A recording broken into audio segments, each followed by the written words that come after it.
কয়েকদিন ধরে সোশ্যাল মিডিয়াতে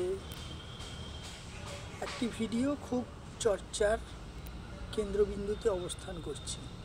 বলতে পারেন একটা ভিডিও নিয়ে খুব বিতর্ক হচ্ছে এবং বিতর্কটা হওয়াও স্বাভাবিক। তো বিতর্কটার বিষয় হচ্ছে পশ্চিমবঙ্গের বিখ্যাত রিয়েলিটি শো রান্নাঘরের সুদীপা চ্যাটার্জি এবং বাংলাদেশের এপার ওপারের রান্না তার সঞ্চালিকা তারিন জাহানের যে প্রোগ্রাম ঈদ উপলক্ষে, সেই প্রোগ্রামে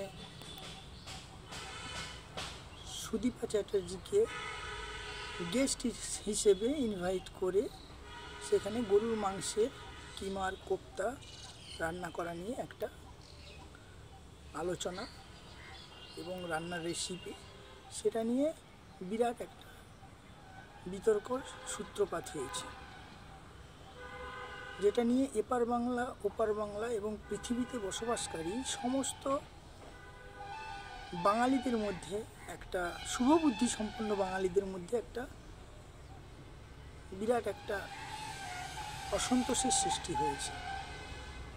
অনেকেই অনেক কিছু নিয়ে এটাকে নিয়ে ভিডিও করছেন, কিন্তু সবচেয়ে বড় ব্যাপার আমাদের এই ভিডিওটা নিয়ে কিছু বলার আগে আমার মনে হয় এই ভিডিওটা আমাদের সবারই আরেকবার দেখে নেওয়া দরকার।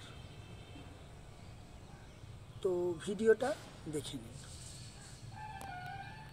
আমরা তাহলে রান্নার দিকে চলে যাই। হ্যাঁ, তুমি আজকে প্রথম খাওয়াবে, আমি দেখো গেস্ট। আচ্ছা, তুমি যেহেতু গেস্ট, ঠিক আছে, আমি হোস্ট হিসেবে তোমাকে আমি আগে রান্না করে খাওয়াবো। ইনফ্যাক্ট তোমার উপলক্ষে দর্শকদেরকে দেখাবো। এটা হচ্ছে গরু মাংসের কোফতা, বাট এই কোফতাটার বিশেষত্ব হচ্ছে এটা কিন্তু তোমার ভাজতে হবে না। কোফতা ভাজতে হবে না, একটু ডিফারেন্ট ওয়েতে, সেটাই হচ্ছে বিশেষত্ব। এটা দেখিয়ে দিচ্ছি। এখানে গরু মাংসের কিমা আছে, এটা একদম কিমা করে পানি ঝরিয়ে রাখা হয়েছে। একটা মিহি কিমা হয় আর একটা হয় একটু মাংস থাকবে। ওই মাংস কিমাটা কিন্তু কিমার ঘুগনি বা কিমা কারি বা কিমা ফ্রাই এগুলোতে খুব ভালো যায়। কাবাবের জন্য অবশ্যই যদি কাবাব বানাতে চান তাহলে কিন্তু একটু ফ্যাট চপ করে দিতে বলবেন, ফ্যাট ফ্রি নেবেন না। এটা কিন্তু তাই নেওয়া হয়েছে, একটু ফ্যাট আছে, দেখো সাদা সাদা দেখতে পাচ্ছ।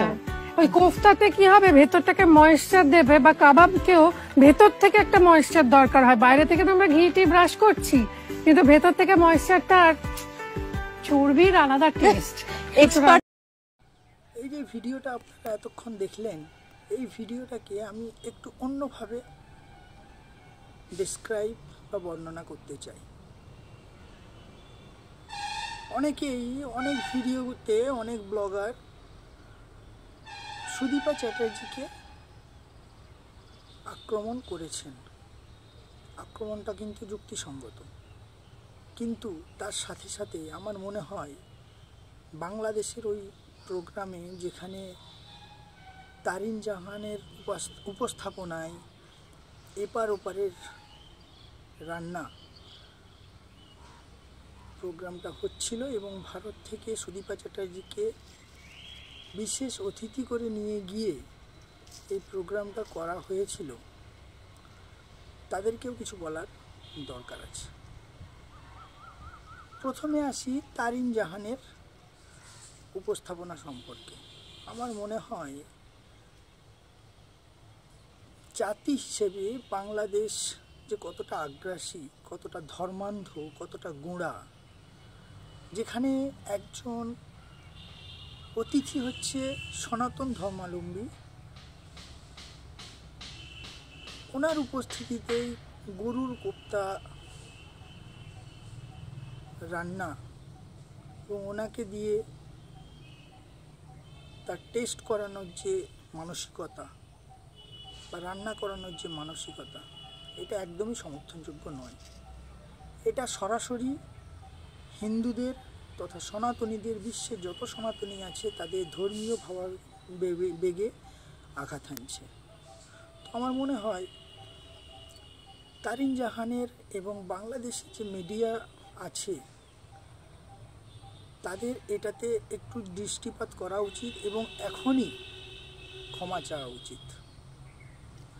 ক্ষমা চেয়েই সব কিছু হয় না যদিও, তবুও যেহেতু জিনিসটা হয়ে গেছে সেহেতু এটাকে বা এই বিতর্কটাকে বন্ধ করার জন্য অবশ্যই বাংলাদেশি মিডিয়া হাউস থেকে এটার বিরুদ্ধে একটা স্টেপ নেওয়া উচিত বলে আমি মনে করি।